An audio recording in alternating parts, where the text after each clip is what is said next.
Wisdom saga کی طرف سے ذوالفقار لونڈ کا سلام۔ آج ہم ایک بہت ہی اہم موضوع پر آپ لوگوں سے بات کریں گے۔ اس طرح آپ بھی خبروں میں دیکھ رہے ہیں آج کل ایک واقعے کی بہت زیادہ جو موٹر وے پر ایک ریپ ہوا ہے، اس واقعے کو لے کر بہت سارے سوالات اٹھائے جا رہے ہیں۔ میں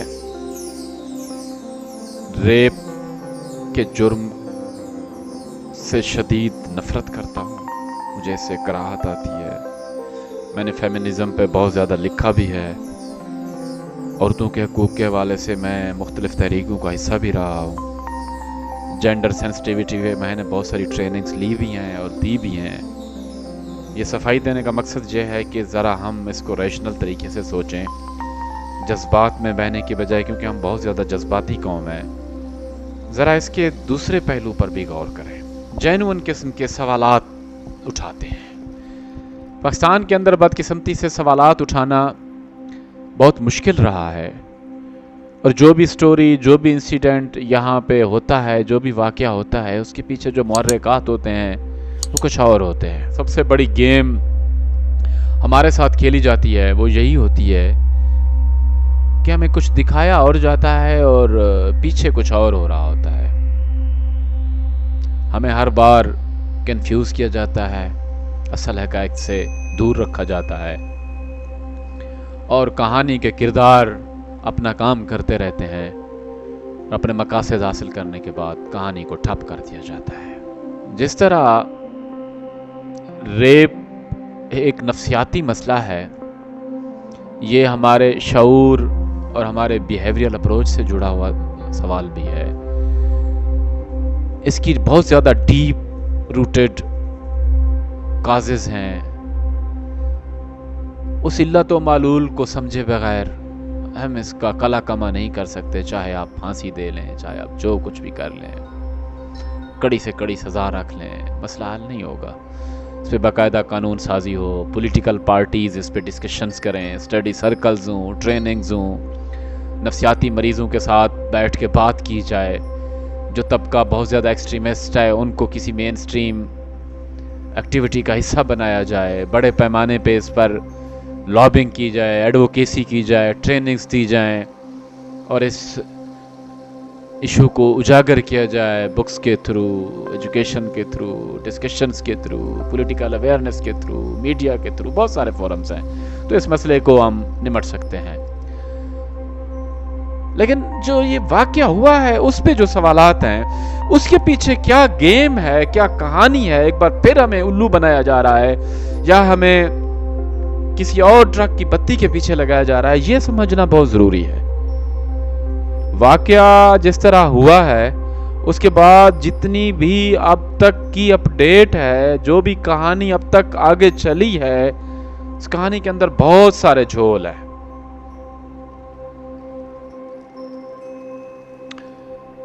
جس طرح میڈیا پہلے بھی ریپ کے واقعات کو رپورٹ کرتا رہا ہے، اس رپورٹنگ اور اس رپورٹنگ میں بھی زمین آسمان کا فرق ہے۔ گاڑی کا سائیڈ پوسٹ دکھایا گیا ہے، کوئی نمبر پلیٹ نہیں دکھائی گئی، پہلے اس طرح نہیں ہوتا تھا۔ وکٹم کے گھر کے باہر میڈیا پہنچ جاتا تھا، اس کو ڈھونڈ نکالتا تھا، اس کے گھر کی تصویریں اور گھر، گیٹ وغیرہ وغیرہ دکھا دیا جاتا تھا، وہ بھی نہیں دکھایا گیا۔ جو وکٹم ہوتا تھا، اس کے جو ورثاء ہوتے تھے، وہ بھی میڈیا پر آ جاتے تھے، اپنی کہانی بتاتے تھے، اپنا دکھ بتاتے تھے، ہمارے ضمیروں کو جھنجھوڑتے تھے، روتے تھے، ان کا درد باہر آتا تھا۔